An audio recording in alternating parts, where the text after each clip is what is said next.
What's going on, YouTube? It's your boy Cam ATL. Shout out to the DFS squad, man. Brandon Rush. Zach LaVine is out. I've never understood this, okay? Guys who live on the bench like Brandon Rush does, okay? When you finally get your opportunity to shine, whether it's to earn more minutes or whether it's to be able to go to a team and actually start, whatever. When you live on the bench and you finally get that opportunity, fucking perform. First of all, you're in the NBA one, so that shows that you have the skills to do it. Second of all, you've shown the skills to do it in the previous times Levine's been out. It wasn't a bad matchup. Just ridiculous, man. Like the everybody in the DFS squad knows, okay? If you use the lineup from the live chat, you know that our lineup was up there. Like at one point I was winning over $1,000. Okay? Over $1,000 easy. At one point.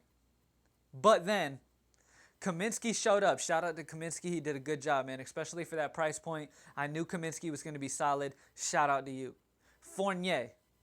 Why do you decide to finally show up in the second half? If you would have done what you did in the second half in the first half, you would have ended up with about 30 points, and this would be great. Okay? But it is what it is. In DFS, you take shots, you take dart throws like with Brandon Rush. I didn't see Brandon Rush as a dart throw because Brandon Rush, when he's gotten his opportunity before, he's put up 25 plus fantasy points. And if he would have done that, we would all be retired and overseas already, just lounged back in Hawaii. Okay, it was a fantastic lineup. Brandon Rush single-handedly fucked it. Shout out to Hassan Whiteside, put up ridiculous numbers. If that game would have stayed closer, that too would have put us apart, even with those duds. Hassan Whiteside probably could have hit 80 if it was a close game. Matter of fact, he would have hit 80. Waiters probably would have hit 50. The way Waiters was playing as well, man. The lineup was very, very solid. We definitely picked the right people. Other than Brandon Rush, Fournier, he ended up playing very mediocre. But with the situation and the way he played the second half shows why I considered him. Because he can put up points in a hurry. He only had like 6 points after the first half, and he ended with 18. Why couldn't you just put that performance on in the first half? We would have been great. But you know what? Let's not dwell on the past too much, man. Fuck Brandon Rush. I'm not playing you for a few games now because of that shit. Okay? Now, let's move right on to tomorrow, okay? My Atlanta Falcons are against the New England Patriots, man. Shout out to the Falcons. Matt Ryan, do your thing. Devontae Freeman, do your thing. Julio Jones, do your thing. Tevin Coleman, do your fucking thing in defense. Please. Put pressure on that soft-ass quarterback that New England has back there. All you got to do is put a little pressure on Brady and he will fall like a little fucking girl. Our ends have got to get through there. Our fucking line has got to push that offensive line back. We've got to put pressure, man. So shout out to my Falcons. Please pull it off, man. I know I'll be talking to my fucking subscribers and followers on Twitter all day about this game, man. I really hope it works out great for me. Please. Please. Anyways, man, yeah, shout out to the Falcons. Good luck tomorrow. I really hope they fucking put on. Let's get right into the lineup, guys. Now at point guard for tomorrow, we have an obvious play. I'm not even worried about his price tag. Russell Westbrook against Portland, okay? This game is going to be a high-scoring, very good game. I don't expect a blowout on either end. Even with OKC being at home, I do not expect a blowout. I expected it to be a good game. So I love Russell Westbrook at home against Portland. On top of that, Portland struggles mightily against point guards. Matter of fact, they're one of the worst in the league against point guards, and they're going against the best point guard in the league. So Russell Westbrook should easily triple-double on that ass. 65-plus fantasy points, hopefully 80-plus, but we'll take it. At the shooting guard position, man, CJ McCollum against OKC. Oladipo is a good defender, so I'm not really trying to bother with him. I do not expect DeRozan to play, so it's Norman Powell all day long. Austin Rivers, I love against Boston, and he will be in the lineup, but you will see where, but not right here, just because sometimes I like to get to certain players first, and then I'll end with other players. So you'll see. Now, at shooting guard, I really, really love Marcus Smart. I really love him, guys. Marcus Smart has been very solid. He's at home. He puts up on the defensive categories. He also can put up in the scoring categories very easily. Austin Rivers is a good defender. Hopefully, he puts some pressure on Isaiah Thomas and forces Marcus Smart to step up and start pulling those threes. Marcus Smart is a great three-point shooter. Hopefully, Marcus Smart has to put up more points. I love that game too, man. The Clippers-Boston game, great stack. Okay? I love Blake Griffin. I love it. Okay? He's not in this lineup, but I love it. I'm trying to get as solid as I can, as well as having the best player in the league, Russell Westbrook. So let's get it. At the small forward position, like I said, DeRozan is not going to play. So I love Norman Powell. Now, I also love Jay Crowder, and he is in this lineup, so don't start stressing. At my power forward spot, guys, Aminu. Now, I couldn't spend up on Blake if I'm going to go Russell. So I decided, why not go Aminu in this high-scoring game against OKC? You guys know how I feel about it.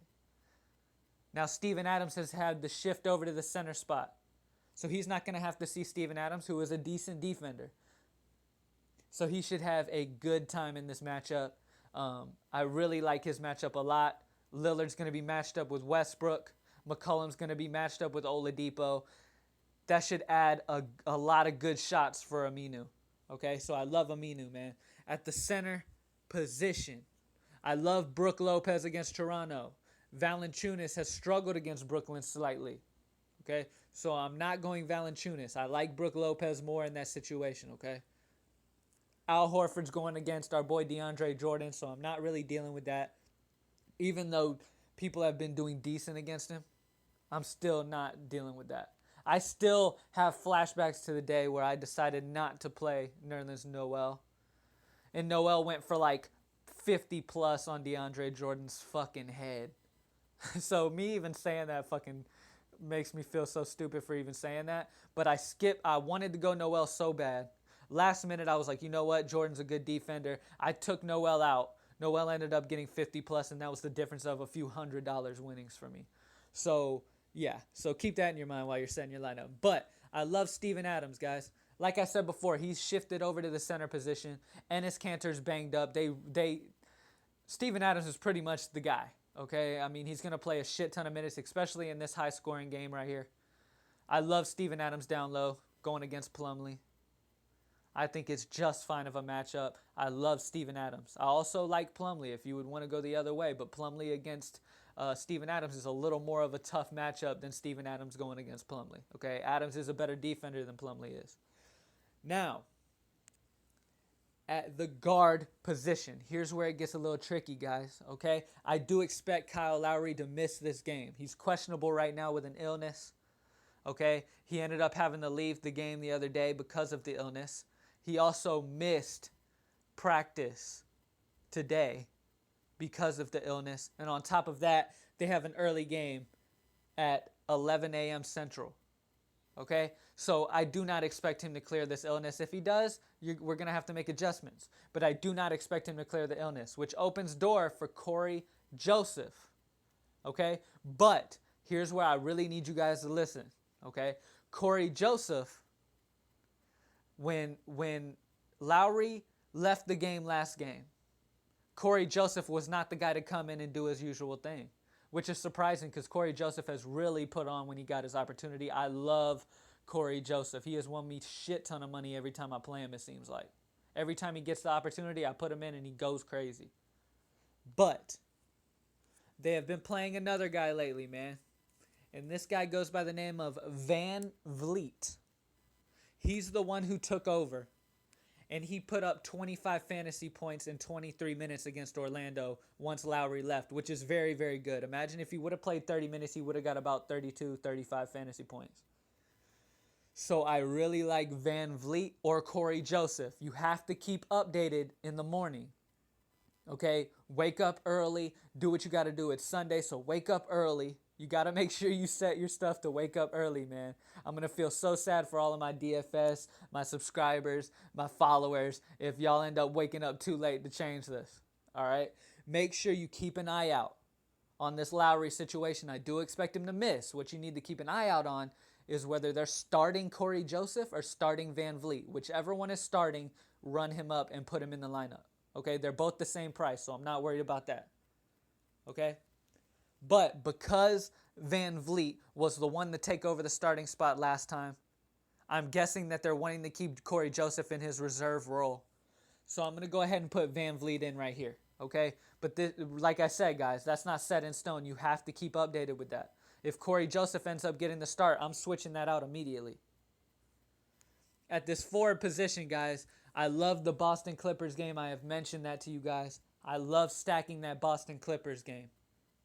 In Boston, Jay Crowder is a small forward. He will be avoiding Blake Griffin. He will be going against Robertson. Okay? I'm not worried about that defensively. Okay? I really like Jay Crowder to take advantage of that. Okay? With Austin Rivers putting pressure on Isaiah Thomas. I'm not saying that Rivers is going to shut down Isaiah Thomas. That's the dumbest shit I could possibly say. Okay? But I do feel like this is going to be a very good Jay Crowder game. Okay? 40 plus in this high-scoring game against the Clippers, man. And teams play better against bigger names teams like this. The Clippers are one of the more popular teams in the NBA.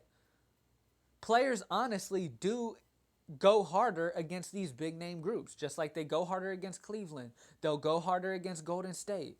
All those top teams, they will go harder against. And I love Jay Crowder against the Clippers, man. So run him on up. Put him on in the lineup, okay? At the utility position, I've been telling y'all this whole video. I love stacking the Clippers-Boston game.